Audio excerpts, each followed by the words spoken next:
Episode 723. The Blue Crystal Knight and his knights had already summoned their warhorses, formed ranks, and launched a full charge, surging left and right. Rolling yellow sand was kicked up beneath their iron hooves, coiling into a yellow dragon that rippled across the western desert. All around the yellow sand dragon, players from the Zhang Guild were sent flying in every direction. They had never seen anything like this before. Glory had no mount system at all. The knight class, one of the 24 professions. The word knight itself represented a rank, a symbol of spirit. It had nothing to do with the mounted soldier archetype. Yet the Blue Crystal Knight and his men before them were unmistakably a cavalry unit, tall, imposing, and bristling with menace. When they charge in, should we attack the men or the horses they're riding? What if you aim for the horse? Which part do you even hit? And if you go for the rider, your weapon's too short, what then? While the players were still mulling over these questions, they were already knocked to the ground. The unlucky ones got trampled by iron hooves, slashed a few times by the mounted knights, their health bars dropping like crazy. After a few more charges back and forth, they were completely thrown off balance and turned wild. Among them were veteran players leading the charge, but by now they had completely lost control of their teams. Forced to send an SOS to their guild leader, they scrambled to chase down the other half of Happy's forces.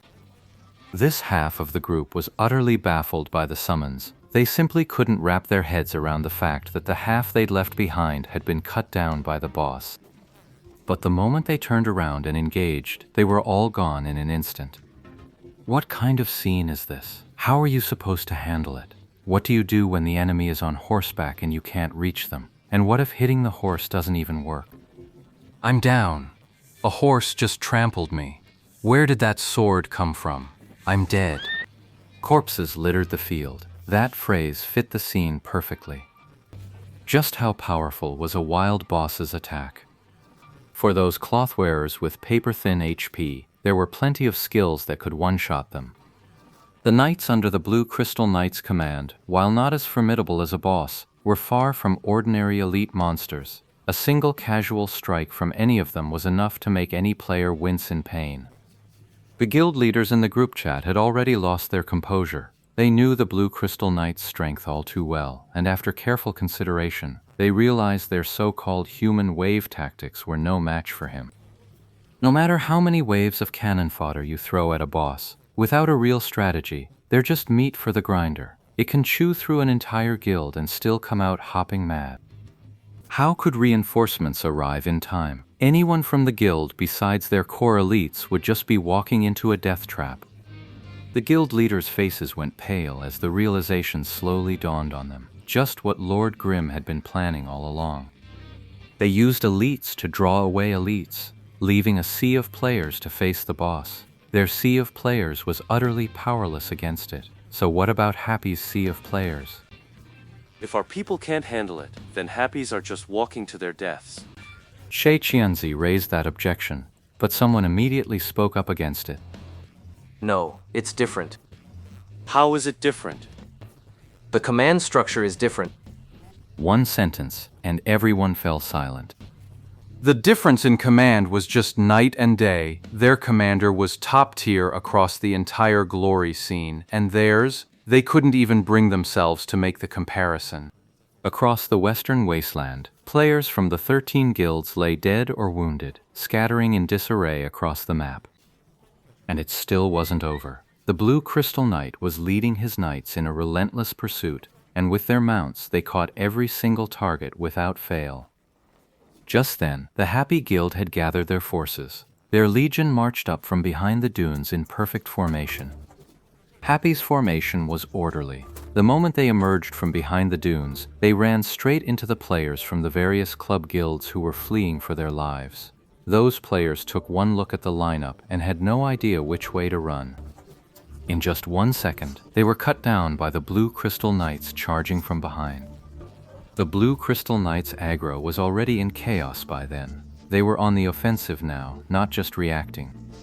Having just cut down several men, they spotted more targets in their field of vision. Without a moment's hesitation, The Knight Order raised their swords and swept toward Happy Guild like a whirlwind. They kicked up clouds of sand that rose into the air, then, carried by the wind, rained down upon the happy players.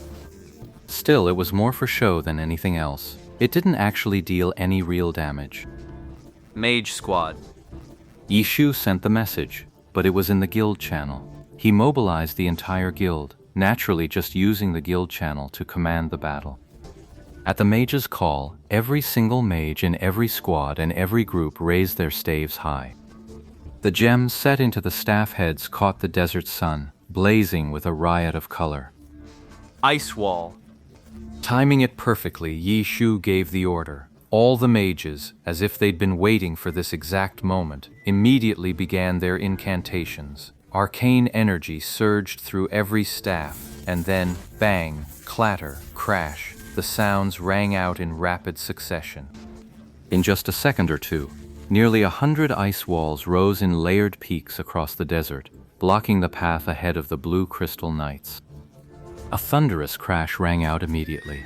The Blue Crystal Knights didn't waver in the slightest at the appearance of the ice walls. They pressed on with their charge. One ice wall after another was shattered with ease as they charged straight through. Thief Squad, advance. Yi Shu gave another order, and 2 or 3 dozen thieves, hunched low, slipped through the gaps into this world of ice walls. The Blue Crystal Knights, charging forward without hesitation, shattered one ice wall after another, but their momentum was finally beginning to wane. Happy's Thief Guild had already crept in close, no target in mind, no route to follow, just find an empty spot and drop a trap. Everyone tossed every trap they had, then scattered as far and as fast as they could. After a few more cracks, the shattering of the ice walls finally ceased. The Blue Crystal Knights' charge had been forcibly checked by the relentless obstacles. But now several ice walls still loomed before them. The NPCs reacted without hesitation. The moment their charge halted, the lead Blue Crystal Knight swung his sword and shattered the wall before him with a single blow. Forward, ever forward, the Blue Crystal Knight and his knightly company pressed on toward their locked aggro target. Several ice walls were shattered in quick succession, fragments scattering across the parched desert floor, a jarring contrast to the arid landscape. But who had time to admire the view now?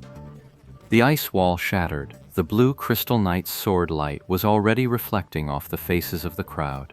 But by then the Mage Corps had long since retreated, and it was the Knights who now held the front line. When it comes to defensive ability and glory, the Knight is second to none. Raise shields. Over at Happy Guild, the members watched as their guild leader Lord Grimm gave the order, and the knight at the very front stepped forward, raising his heavy shield to brace himself. Cleric, get ready. The moment Lord Grimm issued his second command, the Blue Crystal Knights arrived before them, but that short distance left no room for a charge.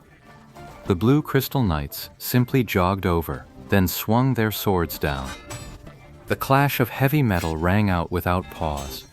The heavy knights raised their shields at a 45-degree angle, not even bothering to check if an enemy was actually in front of them. The knights who took that blow to their shields felt like their monitors were shaking. The attack was so fierce they could barely keep their characters under control, and their health bars drained away like water with that single strike. In this situation, even with a cleric healing on the side, the heavy knights were already worrying whether they could still accurately control their shields to block the next incoming strike. Fortunately, the team wasn't left to endure a second strike. The moment the Blue Crystal Knight's first sword fell, new orders had already come through the guild channel.